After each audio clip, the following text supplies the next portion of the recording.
Hi and welcome to this live currency strength indicator tables video. My name is John. I'll be taking you through the charts this Wednesday the 23rd of November. Here you can see we have the tables in front of us. We have two types of tables. We have the trend traders and the day traders table. These are showing us the same studies but just highlighting different time frames. So our trend traders is our higher time frame and the day traders is our lower time frame. You can see here some of the currencies are highlighted in green. That is basically telling us that there is a confluence between the two trading time frames, and that's where we'll be focusing our attention in these videos. The tables auto update every 15 minutes 24/7, so wherever you are on the planet you can access the latest update from the live currency strength indicator tables here.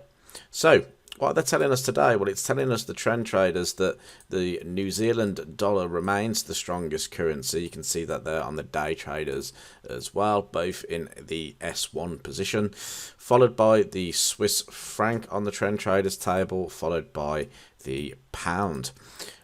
On the other side of the table, you can see that the dollar is the weakest currency from a higher time frame perspective, followed by the Canadian dollar, followed by the Australian dollar. On the day traders, we know Kiwi is number one, but pound appears as the second strongest, dollar appears as the third strongest. So you can see here, dollar does appear twice, but because it's on opposite sides of the table, there's no confluence that we can add to that currency at the moment. On the weak side of things, we have the Japanese yen being W1, followed by the Australian dollar as W2, followed by the Swiss franc in W3. What are we going to look at today? Well, we're actually going to focus on pound Aussie today, as price could be heading to the upside. So let's jump straight into that chart, and we can see here on this monthly time frame, if I just grab a pencil, there are a couple of different narratives playing out here at the moment. And I think one of the main narratives is that price is trading between the 2.0375 handle and the 1.6 handle down through here in a range, and it's been in that range since sort of April 2015. So I think from a bigger picture perspective, the market is definitely in a range here on this monthly time frame. However, within that range you can see that we do have some kind of trend development here in terms of price made a sell-off move. It came into a point of resistance, it then sold off again. So technically we have a lower high, lower low pattern here. However, it's within this overall range here. Now, if the tables are telling us that we should be looking for long ideas here, then we can argue the fact that price could now be heading back up to another area of resistance here. So we have this bearish channel pointed in here. We could be looking for a test of that bearish channel.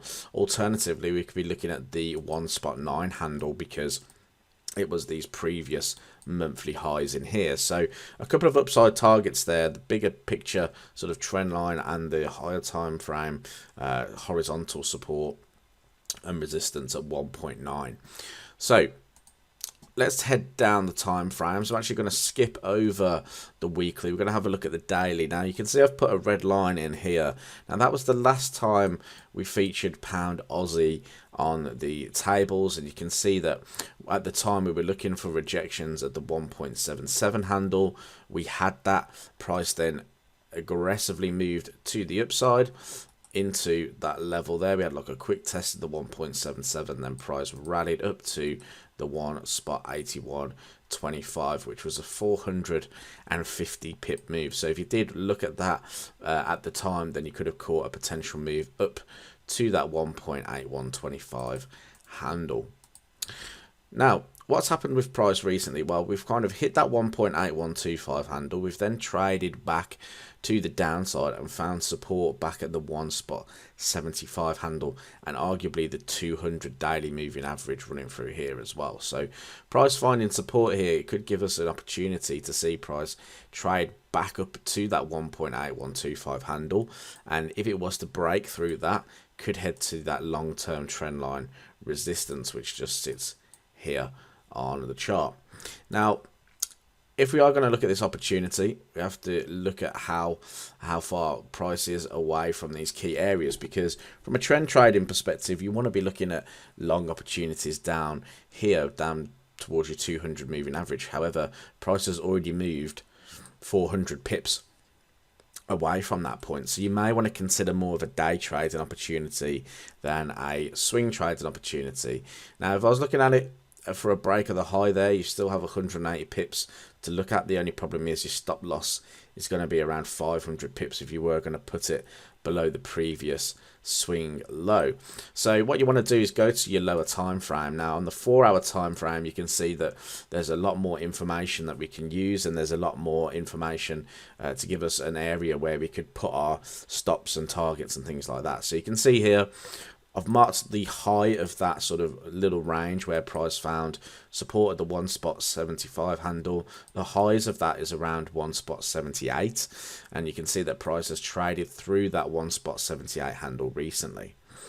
I've then formed a trend line coming down through here, and you can see that price is testing that trend line now, testing the previous lows, and he's forming quite a strong bullish rejection from that point. In fact, it's like a strong pin candle in here. That could be a good sign that buyers want to jump back into the market, and this time you'd have a sort of 200 pip reward, and your stop loss can be about 80-90 pips depending on how aggressive you would like to be. Alternatively, if you want to wait for that real strong confirmation, you'd wait for price to break through these highs again, come back down, find support once more, and look for another long opportunity to the 1.8125 handle on pound Oz.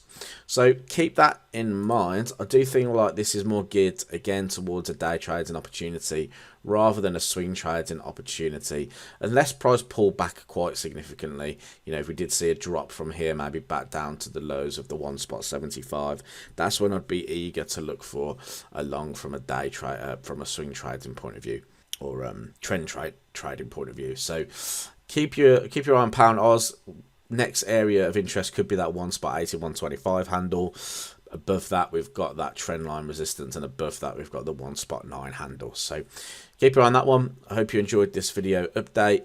Thank you for watching. And if you are interested in adding the currency strength indicator tables into your trading toolbox, give you that real focus of where the market could be moving, then please head over to charlesclifton.co.uk. Here we have a trial period for £1, and you can test it out for yourself to see if the live currency strength indicator tables are for you. Thank you, and I look forward to speaking to you in the next video.